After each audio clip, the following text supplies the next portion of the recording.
ಸರ್ಕಾರದಿಂದ ಮಂಜೂರಾಗಿರುವ ಜಮೀನುಗಳು ಪೋಡಿ ಆಗಿರ್ಲಿಲ್ಲ. ಅಂತಹದ್ದು ಸುಮಾರು ಒಂದು 40,000ಕ್ಕಿಂತ ಜಾಸ್ತಿ ಪೋಡಿ ಆಗದೆ ಇರೋ ಜಮೀನುಗಳ ಪೈಕಿ ಈಗ ಒಂದು 20,000 ಜಮೀನು ಪೋಡಿ ಮಾಡುವಂತ ಕೆಲಸ ಮಾಡ್ತಾ ಇದ್ದೇವೆ. ಇನ್ನೂ ಒಂದು 5-8 ಸಾವಿರ ಆಗುತ್ತೆ. ಬರೋ ಒಂದು 2-3 ತಿಂಗಳಲ್ಲಿ ಎಲ್ಲ ಸೇರಿಸಿದ್ರೆ ಒಂದು 27-28 ಸಾವಿರ ರೈತರಿಗೆ ಯಾವುದೋ ಕಾಲದಲ್ಲಿ ಮಂಜೂರಾಗಿರೋ ಜಮೀನು, ಆದ್ರೆ ಇಲ್ಲಿವರೆಗೂ ಪೋಡಿ ದುರಸ್ತು ಆಗಿಲ್ಲ. ಅಂತಹದ್ದು ಇವತ್ತು ರೈತರ ಮನೆಬಾಗಿಲಿಗೆ ಹೋಗಿ ಪೋಡಿ ದುರಸ್ತು ಮಾಡಿಕೊಡುವಂತ ಕೆಲಸ ಮಾಡ್ತಾ ಇದೀವಿ. ಒಂದು 27-28 ಸಾವಿರ ಅಷ್ಟಂತೂ ಆಗತ್ತೆ. ಎರಡನೇದು, ಸುಮಾರು ಜನ ಮನೆಗಳು ಕಟ್ಕೊಂಡು ಬಿಟ್ಟಿದ್ದಾರೆ, ಹಕ್ಕುಪತ್ರಗಳು ಕೊಟ್ಟಿರ್ಲಿಲ್ಲ.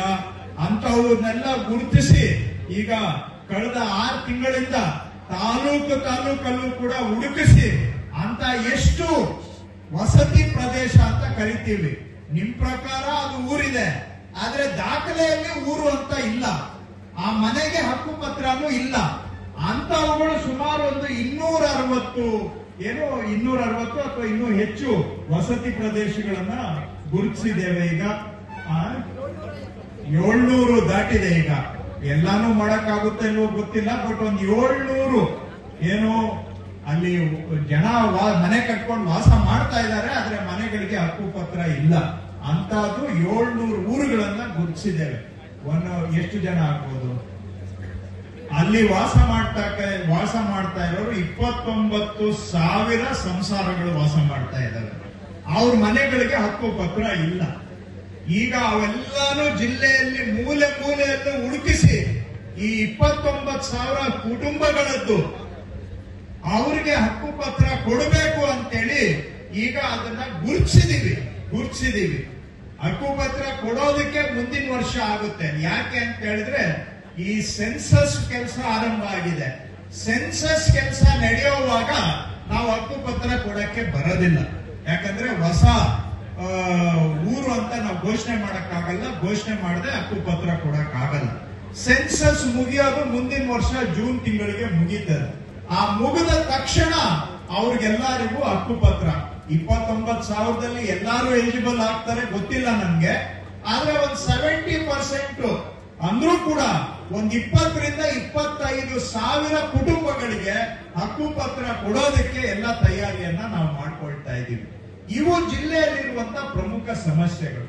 ಇನ್ನ ಫಾರೆಸ್ಟ್ ಸ್ವಲ್ಪ ಸುಮಾರು ಸಮಸ್ಯೆಗಳಿದೆ. ಅದನ್ನು ಕೂಡ ನಾವು ಸ್ಟೆಪ್ ಬೈ ಸ್ಟೆಪ್ ಹೇಗೆ ಸಾಲ್ವ್ ಮಾಡಬೇಕು ಅಂತ ಪ್ರಯತ್ನ ಮಾಡ್ತಾ ಇದ್ದೇವೆ. ಕೆಲವುಗಳಿಗೆಲ್ಲ ಒಂದು ಜಾಯಿಂಟ್ ಕಮಿಟಿಯನ್ನ ಸೆಟಪ್ ಮಾಡಿದ್ದೇವೆ, ರೆವಿನ್ಯೂ ಮತ್ತೆ ಫಾರೆಸ್ಟ್ ಸರ್ವೆ ಎಲ್ಲ ಸೇರಿ.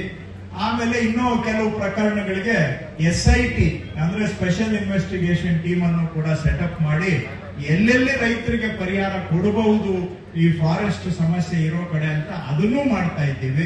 ಆದ್ರೆ ಅಲ್ಲಿನೂ ಕೂಡ ನೀವು ಹೇಳಿದ್ದೆಲ್ಲ ನಾವು ಮಾಡಕ್ ಆಗೋದಿಲ್ಲ. ಯಾಕಂದ್ರೆ ಸುಪ್ರೀಂ ಕೋರ್ಟ್ ಡೈರೆಕ್ಷನ್ಸ್ ಅದನ್ನ ನೋಡ್ಕೊಂಡು ನಾವು ಮಾಡ್ಬೇಕಾಗತ್ತೆ. ಸುಪ್ರೀಂ ಕೋರ್ಟ್ ನ ಡೈರೆಕ್ಷನ್ಸ್ ಆರ್ಡರ್ಗಳನ್ನ ಉಲ್ಲಂಘನೆ ಮಾಡಿ ನಾವು ಮಾಡಕ್ ಆಗೋದಿಲ್ಲ. ಆದ್ರೆ ಯಾರಿಗೆ ಪರಿಹಾರ ಕೊಡಬಹುದು ಅದನ್ನ ಪಕ್ಕ ಜೆನ್ಯುವಿನ್ ಆಗಿ ಪ್ರಾಮಾಣಿಕವಾಗಿ ಗುರುತಿಸಿ ಅವರಿಗೆ ಪರಿಹಾರ ಕೊಡೋದಕ್ಕೂ ಕೂಡ ಪ್ರಯತ್ನ ಮಾಡ್ತಾ ಇದ್ದೇವೆ. ಇವು ಒಂದು 4-5 ಸಮಸ್ಯೆ ಇಡೀ ಜಿಲ್ಲೆಯಾದ್ಯಂತ ಇರತಕ್ಕಂತ ಸಮಸ್ಯೆಗಳು. ಅದಲ್ಲದೆ ಕೆಲವು ವೈಯಕ್ತಿಕ ಸಮಸ್ಯೆಗಳು ಇರ್ತವೆ, ಅವುಗಳಿಗೂ ಕೂಡ ಪರಿಹಾರ ಕೊಡುವಂತ ಪ್ರಯತ್ನವನ್ನ ನಾವು ಮಾಡ್ತಾ ಇದ್ದೇವೆ. ನಾನು ಇವತ್ತು ತಾವೆಲ್ಲ ಬಂದಿದ್ದೀರಾ, ನಾನು ಬರೀ ಭಾಷಣ ಮಾಡಿಕೊಂಡು ಯಾಕಂದ್ರೆ ಎಲ್ಲಾರನ್ನು ಭೇಟಿ ಮಾಡ್ಬೇಕು ಅಂದ್ರೆ ಬಹಳ ಟೈಮ್ ಬೇಕಾಗುತ್ತೆ. ಸೊ ನಾನು ಭಾಷಣ ಮಾಡಿಕೊಂಡು ಟೈಮ್ ಕಳೆಯೋದಕ್ಕೆ ಹೋಗೋದಿಲ್ಲ. ನಿಮ್ಮಲ್ಲಿ 1-2 ರಿಕ್ವೆಸ್ಟ್ ಏನಂದ್ರೆ, ಇಲ್ಲಿ ಬಂದಿರೋರ್ ಪೈಕಿ ನಾನು ಇಲ್ಲಿವರೆಗೂ ಜನಸ್ಪಂದನಗಳಲ್ಲಿ ನೋಡ್ದಂಗೆ 70% ಜನಗಳು ಏನ್ ಅರ್ಜಿ ಹಿಡ್ಕೊಂಡು ಬರ್ತಾರೆ ಅವರೆಲ್ಲ ಒಂದು 3-4 ಪ್ರಾಬ್ಲಮ್ ಅದೇ ಪ್ರಾಬ್ಲಮ್ ಇರ್ತವೆ, ರಿಪಿಟೇಷನ್ ಇರ್ತವೆ. ಈಗ ನಿಮ್ ಮುಂದೆ ಇರೋರು ಬಂದು ಒಂದು ಅರ್ಜಿ ಕೊಟ್ಟಿರ್ತಾರೆ, ಅದಾದ್ಮೇಲೆ ಇನ್ನೊಬ್ರು ಬರ್ತಾರೆ, ಅವ್ರದ್ದು ಅದೇ ಪ್ರಾಬ್ಲಮ್, ಅದಾದ್ಮೇಲೆ ಮತ್ತೊಬ್ರು ಬರ್ತಾರೆ, ಅವ್ರದ್ದು ಅದೇ ಪ್ರಾಬ್ಲಮ್. ಇವನ್ 4-5 ಜನ ಹೇಳಿದಾಗ ನಮ್ಗೂ ಅರ್ಥ ಆಗಿರುತ್ತೆ. ಎಲ್ಲಾರು ಅದೇ ಪ್ರಾಬ್ಲಮ್ ನ ಬಿಡಿಸಿ ಹೇಳಕ್ ಹೋದ್ರೆ ಸೇಮ್ ಪ್ರಾಬ್ಲಮ್ ರಿಪೀಟ್ ಮಾಡಿ ಹೇಳ್ದಂಗೆ ಆಗುತ್ತೆ. ಅದಕ್ಕೆ ಕೆಲವು ಸುಮಾರು ಜನಕ್ಕೆ ಅನುಸರಿಸುವಂತ ಸಮಸ್ಯೆಗಳನ್ನ ನೀವು ರಿಪೀಟ್ ಮಾಡೋದು ಬೇಕಾಗಿಲ್ಲ. ಈಗ ದುರಸ್ತು ಬಗ್ಗೆ ಏನು ನಮ್ಗೆ ರಿಪೀಟ್ ಮಾಡಿ ಹೇಳೋ ಅವಶ್ಯಕತೆ ಇರೋದಿಲ್ಲ. ಆ ತರಹ ಯಾವುದು ಕಾಮನ್ ಪ್ರಾಬ್ಲಮ್ಸ್ ಇದೆ ಅದನ್ನ ನೀವು ಅರ್ಜಿ ಕೊಡಿ. ನಾವು ಅದಕ್ಕೆ ನಿಮ್ಗೆ ಉತ್ತರ ಜಾಸ್ತಿ ಹೇಳಕ್ ಹೋಗಲ್ಲ, ಯಾಕಂದ್ರೆ ಅದೆಲ್ಲ ನಮ್ಮ ಹತ್ರ ಈಗ ನಾವು ಫಾಲೋ ಅಪ್ ಅಲ್ಲಿ ಇದೀವಿ ಅವುಗಳೆಲ್ಲ. ಸೊ ಹಾಗಾಗಿ ಅಂತದ್ದು ನೀವು ಸ್ವಲ್ಪ ಏನು ನಮ್ ಗಮನಕ್ಕೆ ತಂದ್ರೆ ಉಳಿದಿದ್ದು ನಾವು ಆಮೇಲೆ ಫಾಲೋ ಅಪ್ ಮಾಡ್ತೇವೆ. ಅದನ್ನ ಬಿಡಿಸಿ ನಿಮಗೆ ಅದೇ ಸಮಸ್ಯೆ ಕಾಡ್ತಾ ಇದೆ, ಆದ್ರೆ ಅದು ಆ ಸಮಸ್ಯೆ ನಿಮ್ಮ ಒಬ್ಬರಿಗೆ ಕಾಡ್ತಾ ಇಲ್ಲ, ಸಾವಿರಾರು ಜನಕ್ಕೆ ಕಾಡ್ತಾ ಇದೆ. ಅಂತ ಸಮಸ್ಯೆಗಳು ಆಲ್ರೆಡಿ ನಮ್ಮ ಹತ್ರ ನಾವು ಫಾಲೋ ಅಪ್ ಅಲ್ಲಿ ಇದೀವಿ.